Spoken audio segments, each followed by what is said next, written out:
I, 31 male, am married to my wife Ella, 31. We have 3 children together. Our son is pre-tween and our daughters are a toddler and 1 year older. A few months ago we learned Ella's sister had a child and that her child had been removed from the home. Ella was contacted about taking in her nephew, Dex, who is the same age as our son. Despite the shock and our not knowing Dex, we chose to bring him into our home to give him the life Ella and her sister didn't have. I never expected us taking my nephew in to be a problem, but my family was vocal about us not taking in Dex. This is where I should mention I'm black and my wife is white. Our kids together are dark skinned like me. Dex is white like my wife. Ella's sister, Dex's mom, was involved in illegal activities contributing to Dex's removal. My family acted as though Dex was somehow responsible and doomed, and they told me it was selfish to bring him into a house with my children, who will always get the blame for his actions. I was angry. Dex is young. Our kids love him and he's already bonded well with them. He's little, but they treat him like a criminal. They refused to include him in the family. They told me he would not be welcome at family events, so I chose to cut my family out of my life. I told them I would not turn my back on a child who has nobody else and has done nothing to deserve abandonment. One of my nephews is a teen who got in touch with me recently to talk. He said he missed his cousins and me and hated that we didn't see each other. I told him I missed him too. I explained that adult issues were complicated sometimes and hopefully we could see each other soon. He told me I could see them if I kicked Dex out, we could see each other again, and that Dex is trouble, that he doesn't deserve to tear our family apart.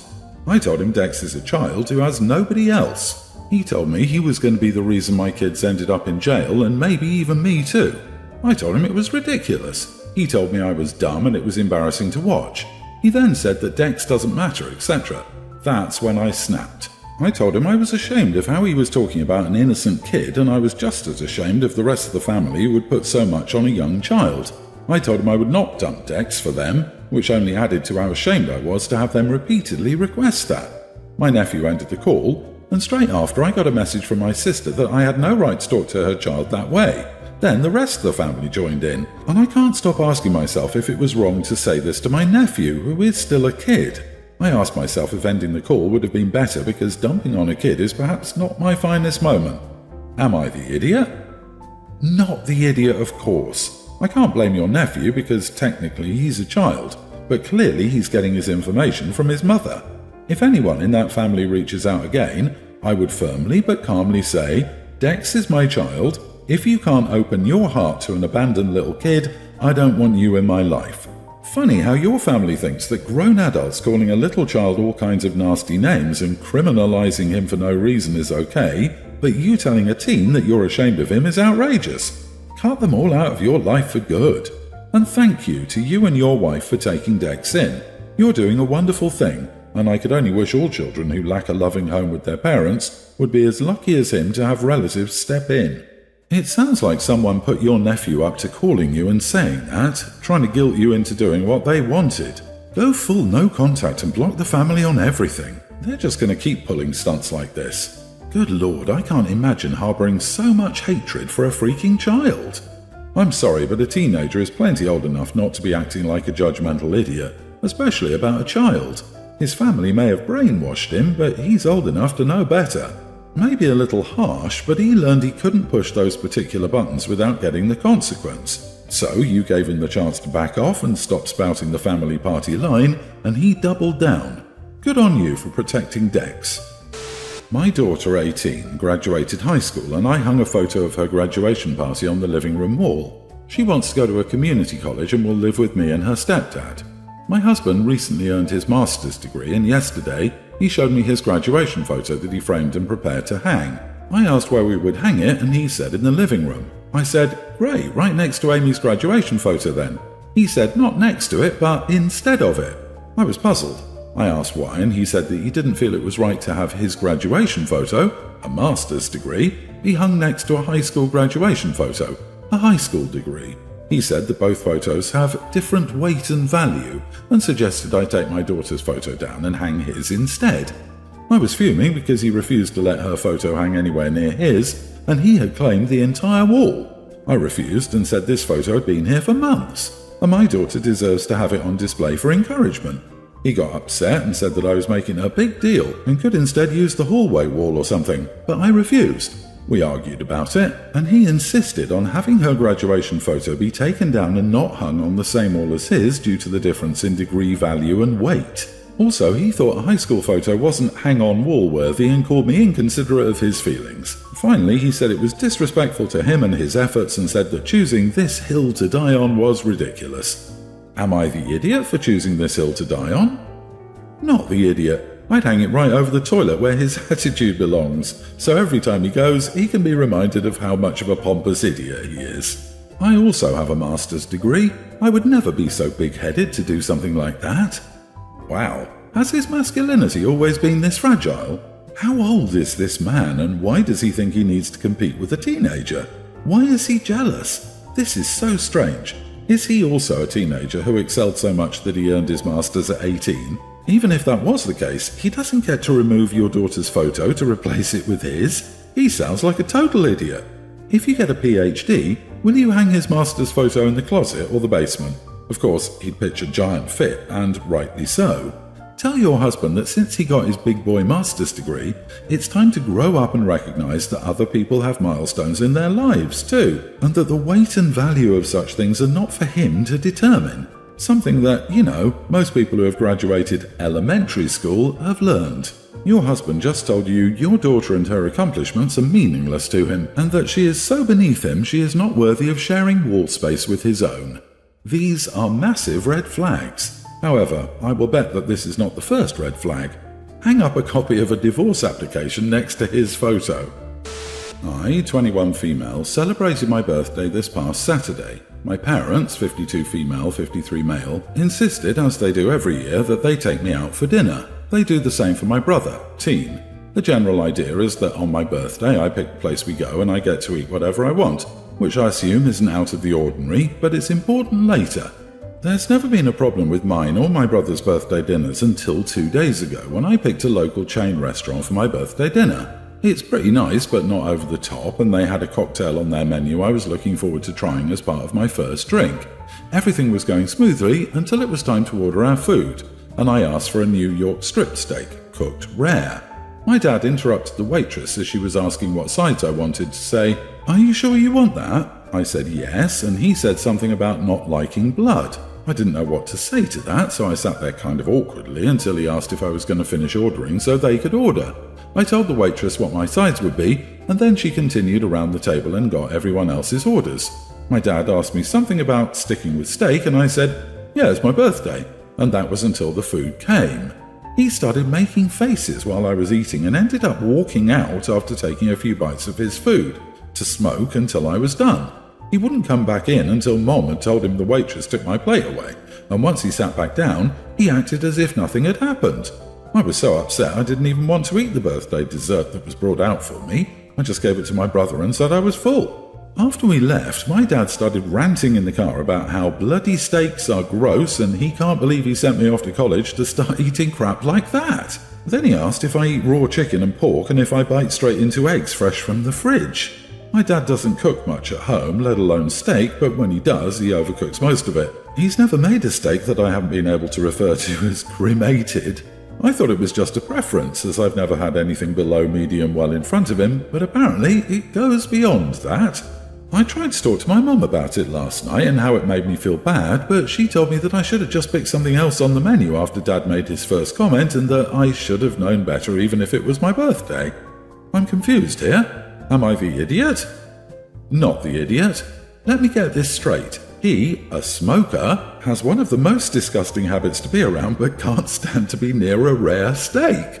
Does he have no self-awareness? Talk about dramatic as heck.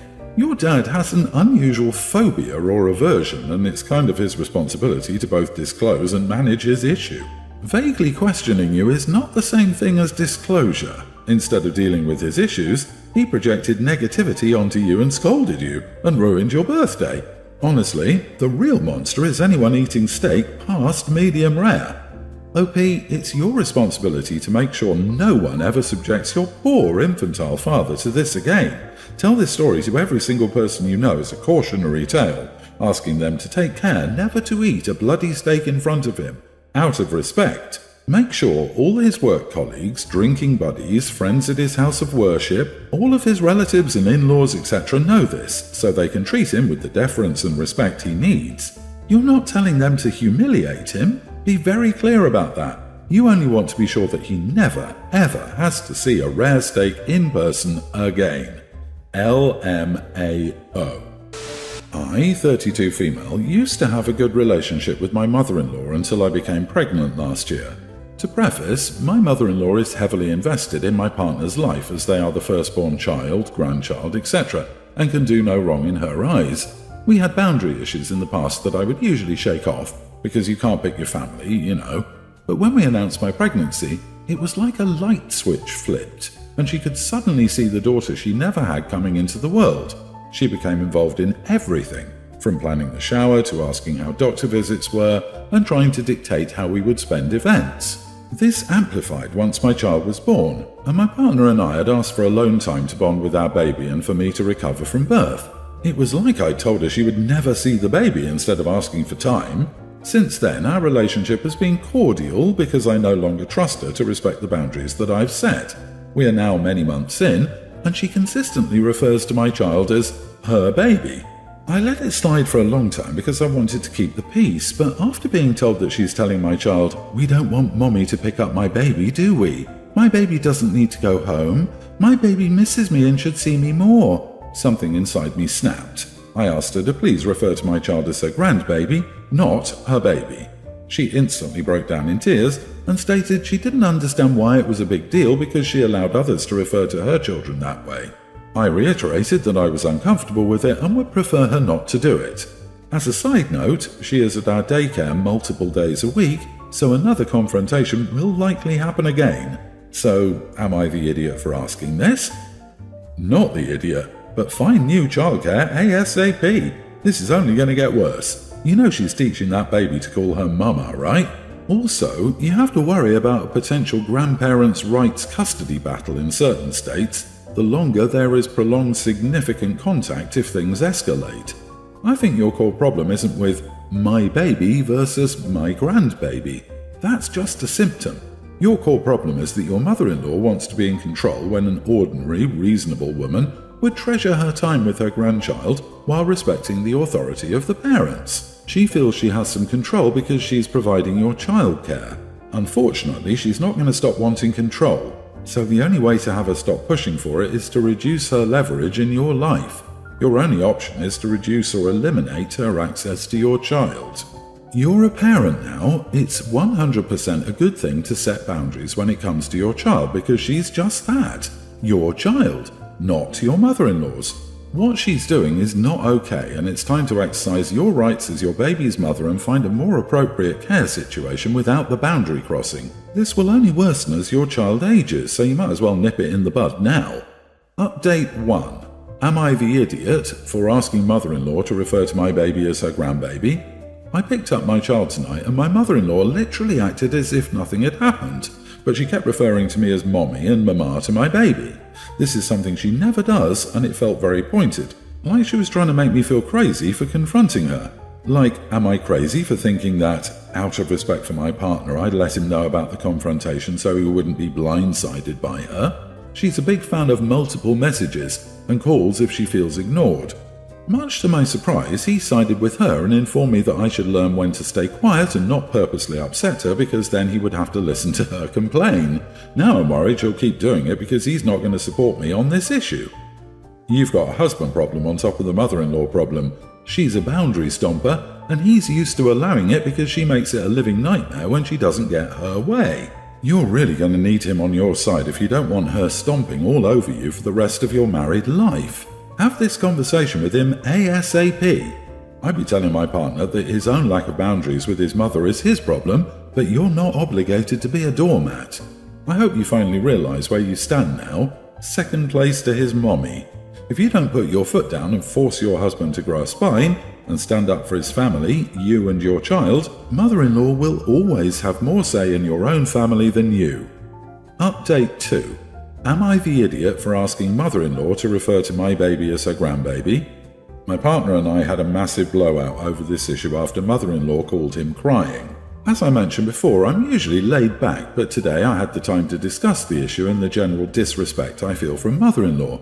I'm not one to give ultimatums, but I feel like I've been backed into a corner and my only way out is to fight back.